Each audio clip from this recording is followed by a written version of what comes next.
కొత్త ప్రభాకర్ రెడ్డి గారు ఈ మధ్య ఒక సంచలనం జరిగింది.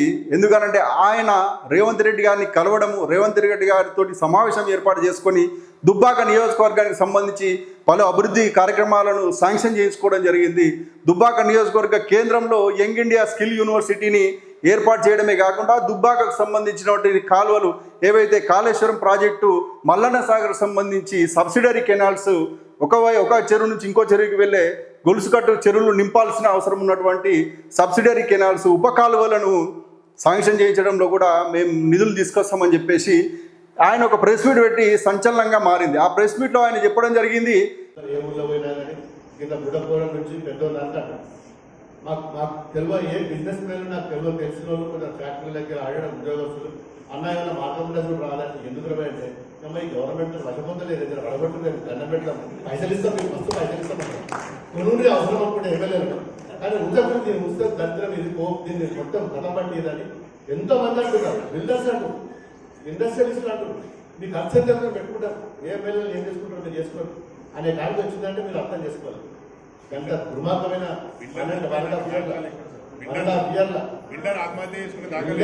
సర్పంచుల బిల్లు రాలేదు.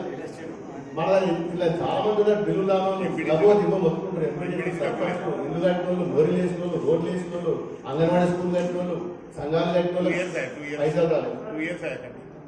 ఇక ఇంకొక ముచ్చట చెప్తా మన దుబ్బాక గురించి.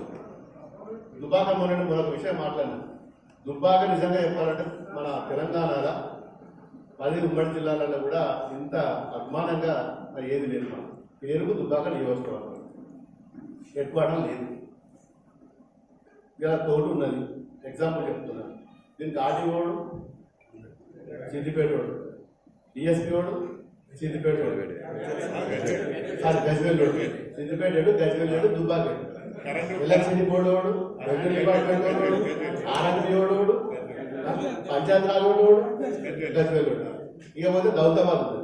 దౌలతాబాద్లో బేగంపేట ఎక్కడిదే పోలీస్ స్టేషన్, మనకేం సంబంధం? బేగంపేట మనకు కొన్ని గ్రామాలు.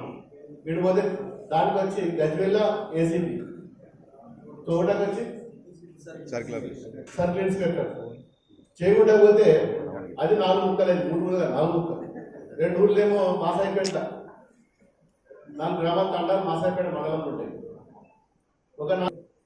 ఇక నార్సింగ్ పోతే నార్సింగ్లో 4 గ్రామాలేమో దుబ్బాక కాన్స్టిట్యున్సీలో, 3 గ్రామాలేమో రామాయపేట. 3 గ్రామాలలో ఒక ఎంపీటీసీ గెలిస్తే నార్సింగ్ వచ్చి నా కాన్స్టిట్యున్సీలో వాడు సీట్లో కూర్చుంటాడు. ఎంపీపీ కూర్చుంటాడా లేదా? కాన్స్టిట్యున్సీ మనది, మండలం మనది, మన హెడ్ క్వార్టర్లో పక్కోడు వచ్చి ఎంపీపీ అవుతాడు, పక్కోడు వచ్చి ఎంపీటీసీ అయితే ఈ మండలం కూర్చుంటాడు. దానికి డిఎస్పీ రామాయపేట పోవాలి, మెదక్లో డిఎస్పీ ఉంటాడు, కలెక్టర్ ఆడుంటాడు, అడిషనల్ కలెక్టర్ ఆడుంటాడు, ఆర్డీఓ మెదక్, ఇంకొక ఆర్డీఓ తూఫ్రాన్. నిజంగా కూడా కాంగ్రెస్ పార్టీ ప్రభుత్వం అభివృద్ధిని కాంక్షిస్తుంది. మేము అభివృద్ధి కోసం ఎక్కడికైనా వెళ్తాం, ఎవరైనా కలుస్తామని చెప్పడమే జరిగింది. అంతేకాకుండా అభివృద్ధి కొంత మా పార్టీ ప్రభుత్వంలో ఉన్నప్పటికీ అభివృద్ధి కొంత వెనుకపోయింది. కానీ రేవంత్ రెడ్డి గారు బాగా స్పందించిరు. మేము వెళ్తే వెంటనే స్పందించి మా మాటలకు కట్టుబడి ఉన్నాడు. నువ్వు సౌమ్యుడివి, నీకు దుబ్బాక నియోజకవర్గంలో నువ్వు నాకు అత్యంత ఆప్తునివి, నువ్వు ఏ రకంగా ఎప్పుడు వచ్చినా నీ మాట కాదనా అని చెప్పేసి వార్తాపత్రికలు కూడా ప్రధానంగా ఐటెం ఇవ్వడం జరిగింది. కానీ దానికి విరుద్ధంగా ఈరోజు ఎమ్మెల్యే గారు చేసిన వ్యాఖ్యలు ఉన్నాయి. మళ్ళీ బీఆర్ఎస్ పార్టీ అధికారంలోకి రావాలని కోరుకుంటూ కాంగ్రెస్ పార్టీ అనేది దరిద్రం అయిపోయిందని చెప్తున్నాడు. అంతేకాకుండా కాంగ్రెస్ పార్టీ ప్రభుత్వాన్ని కూల్చాలని చెప్పేసి ఈ రాష్ట్రంలో బిల్డర్లు, పెట్టుబడిదారులు పైసలు ఇస్తామని చెప్పేసి ఒక సంచలనమైన వార్త వేయడం, ఆయన మొన్న కూడా వార్తల్లోకి ఎక్కిండు, ఇప్పుడు కూడా వార్తల్లో మెయిన్ పేపర్లోకి రావడం ఒక గమనార్హంగా చెప్పవచ్చు.